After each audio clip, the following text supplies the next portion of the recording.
খন্দকার বুলবুল সারোয়ার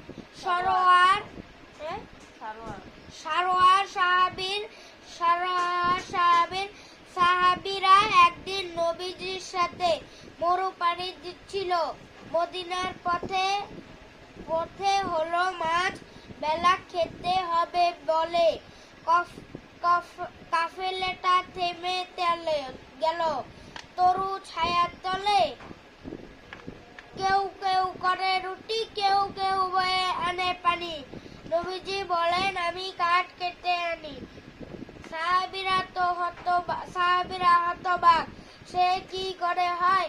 নবীজি কাঠ কাটবেন, নবীজি কাজ করবেন, কোনো কিছুতেই নয়।